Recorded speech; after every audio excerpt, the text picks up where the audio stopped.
हूँ। जय श्री राधे। आज मैं आप लोगों के सामने पुरुषोत्तम मास की कथा दूसरे अध्याय की कथा लेके आई हूँ। सूत जी बोले, हे मुनिगण, राजा परीक्षित ने श्री सुखदेव जी से पवित्र श्रीमद् भागवत की मोक्ष दिलाने वाली परम सुंदर कथा को सुना और मुक्ति प्राप्त कर ली।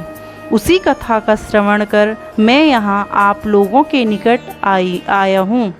यह सुन ऋषि बोले, हे सूत जी, आप अन्य सभी कथाओं को छोड़कर हमें वेदव्यास जी के श्रीमुख से सुनी हुई पवित्र कथा को ही सुनाने की कृपा करें। सूत जी बोले, ऋषियों, मैं आपको श्री व्यास जी से सुनी उस कथा को सुनाता हूँ।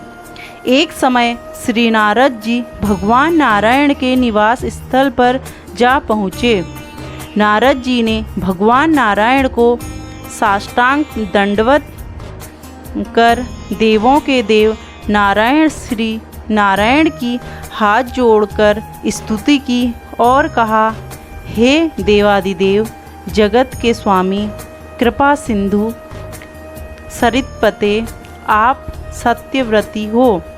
आप ही सत्य और सत्य का सार रूप, सत्य से उत्पन्न हो। कुटुंब और मोह में फंसे रहने वालों के हित के लिए मुझको कोई ऐसा विचार बतलाइए जिससे मेरा और उन आसक्त प्राणियों का उपकार हो सके। मैं आपके श्रीमुख से श्रवण करने की इच्छा से ब्रह्मलोक से यहाँ आया हूँ। नारद मुनि के वचनों को सुनकर ऋषि पति भगवान ने हंसकर संसार को पावन करने वाली पुण्य कथा कहना प्रारंभ किया। नारायण बोले, हे नारद, अब वृंदावन बिहारी श्री कृष्ण की पुण्य कथा को सुनो।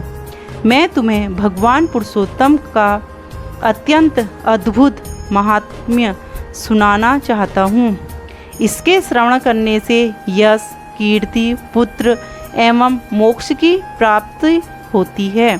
नारद जी ने पूछा, हे भगवान, यह तो आपने बड़ी अद्भुत बात कही। कृपया सविस्तार मुझे इस कथा को बताइए। सूत जी कहने लगे कि हे मुनिगण, नारायण भगवान नारद जी के वचन सुनकर घड़ी भर मन को एकाग्र करने के पश्चात पुरुषोत्तम देव के विषय में बतलाने लगे। उन्होंने बताया कि पुरुषोत्तम नामक एक मास है जिसके स्वामी पुरुषोत्तम हैं। इसका व्रत करने से पुरुषोत्तम भगवान प्रसन्न होते हैं।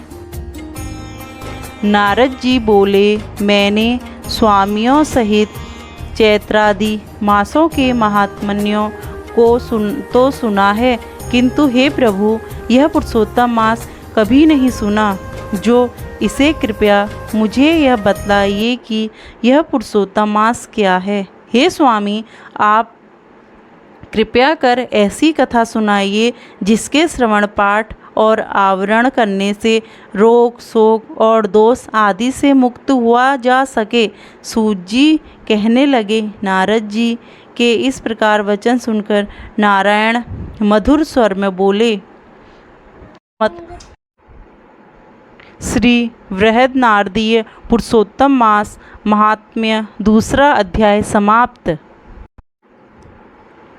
राधे तेरे चरणों की, श्यामा तेरे चरणों की, जो धूल जो मिल जाए, राधे तेरे चरणों की, श्यामा तेरे चरणों की, एक धूल जो मिल जाए, सच कहती हूँ मेरी, सच कहती हूँ मेरी, तकदीर सवर जाए, राधे तेरे चरणों की, श्यामा तेरे चरणों की।